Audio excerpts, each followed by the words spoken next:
ئەمە لە هەموو وشەیەک گەورەترە، بەڕێزترە، گەورەترە، مەزنترە، پیرۆزتریشە. لا إله إلا الله. بەڵکو گەورەترین وشەیە کە بە زمانی مرۆڤ هاتوێ، گەورەترین وشەیە کە بە زمانی مرۆڤ هاتوێ لا إله إلا الله. هەر لە بەدیهێنانی دنیاوە تا قیامەت گەورەترین وشە کە بە زمانە هاتوێ وشەی لا إله إلا الله. هەر لەبەر ئەوەش خوای گەورە ئاخر ئەم قسانە زۆر زۆر مهمە عەزیزەکانم،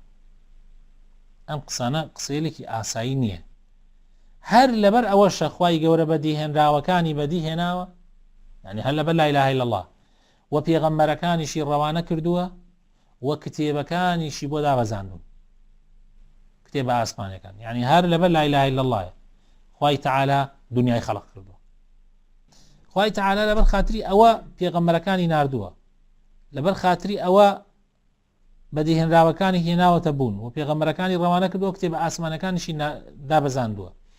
هەر لەبەر ئەوەش بەهەشت ڕازاوەتەوە، هەر لەبەر ئەوەش جەهەنم گردراوە. بۆیە هیچ مەبەست و بەرژەوەندیەک لەوە بەڕێزتر و گەورەتر نییە، چونکە هیچ شتێک نییە لەوە مەزنتر بێ و هیچ ڕاستیەکیش نییە لەوە ڕوونتر بێ و هیچ درۆیەکیش لەوە گەورەتر نییە کە تۆ بڵێ چی نەعوذ بالله بڵێ یەکێکی ترێ شەریکیەوە بێ. بۆیە لەبەر ئەوە تەوحید مهمترین شتە و شەریک قەراردانیش تاوانترین تاوانە. لا إله إلا الله وشەیەکە هەر کەسێک بیڵێ خوێنی پارێزراوە و یعنی لە دنیای خوێنی پارێزراوە جگەل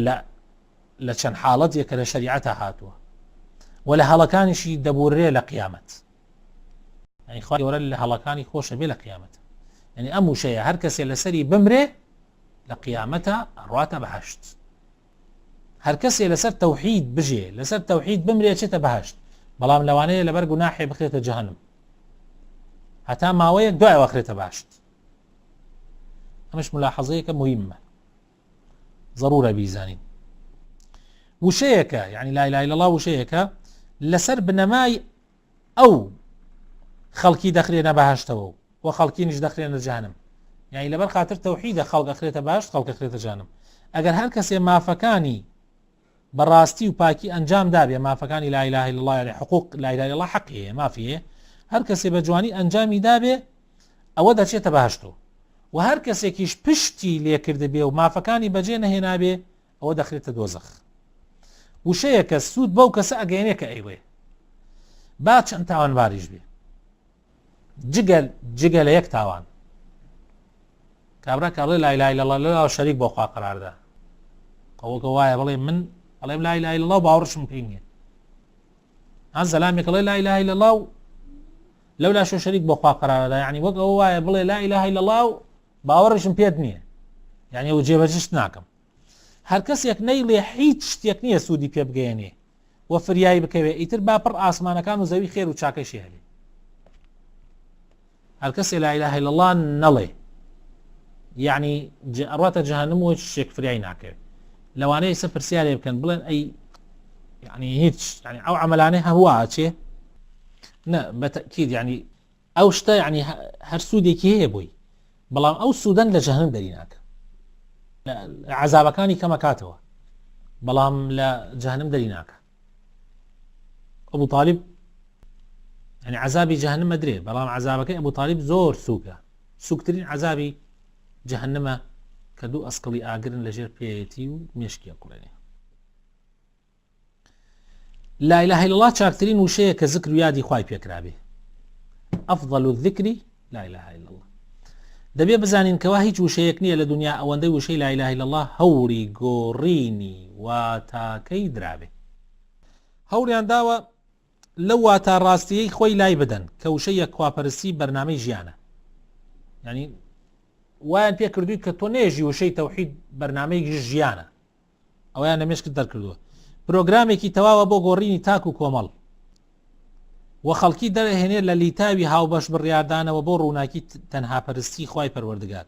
و لە تاریکی نەفامیەوە بۆ دادپەروەرێتی ئیسلام و لە بەندایەتیکردنی بەدیهێنراوەکانەوە کە تو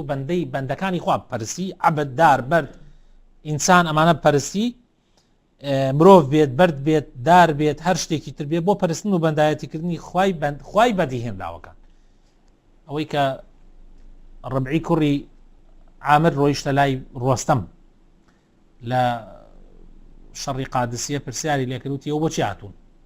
وتی ئێمە هاتوین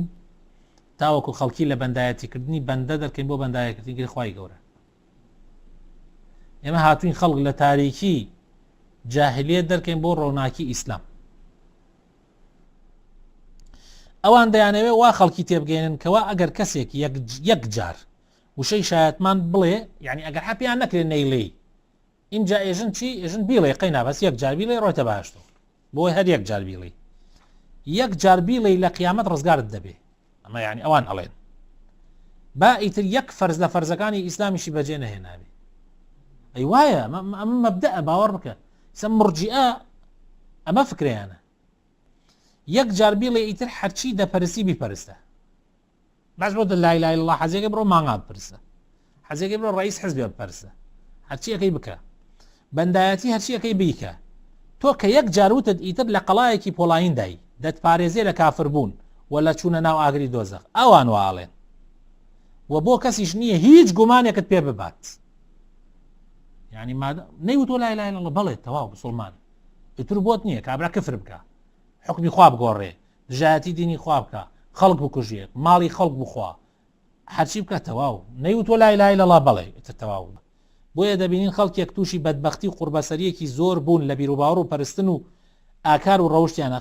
خەڵکیان وا پێکردێ خەڵکا لە شوێنێک و دینا لە شوێنێتر خۆشیان بە مسڵمانەزان ئیسە کافرترین کافری ئەم وڵاتە بڕۆ لای بڵێ تۆ کافری ڕازی نابێ زەلامێ شەو ڕۆژ دژایەتی دینی خواگە شەو ڕۆژ دژی خوایۆسیات و دژی دینی خوا پێی بڵێ کافر پێ بێت تاقەتەوێ خۆی بە مسڵمانەزانێ زۆر سەیرە بەڵام سیر لەوەدایە خەڵکی زۆربیان بەهۆی ئەو تێگەیشتنە گومڕاکەرەوە وا دەزانن ئەوان لەسەر ڕاستاشەقامی ئیسلامن ئەوە مشکلەکەیە جا مەسەلەکەیان ئەوەندە ئاسان و بێنرخ کردوێتەوە لە بەرچاوی خەڵکی دەبینین هەموو بێباوەڕ و دووڕوەکان بۆ شاردنەوەی کوفر و بێباوەڕەکانیان ئەم وشەیە دەڵێنەوە هەرچی منافق و کافرەیە لەبەر ئەوەی بۆی کفرەکەی خۆیان بشارنەوە گشتیان ێژن لا إله إلا الله کەچی لەو لایشەوە هەموو گفتار و کردارەکانیان دژی خوا و پێغەمبەری خوا و هاوڵان و شوێنکەوتوان و ئەولیا و پیاوچاکانی ئیسلامە یعنی لەولاوە هەرچی دژایەتی دین هەیە ئیکەن و بەس چیە وتیانە لا إله إلا الله لەژێر ئەو پەردا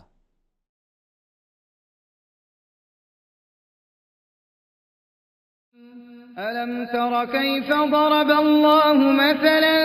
كلمة طيبة كشجرة طيبة أصلها ثابت وفرعها في السماء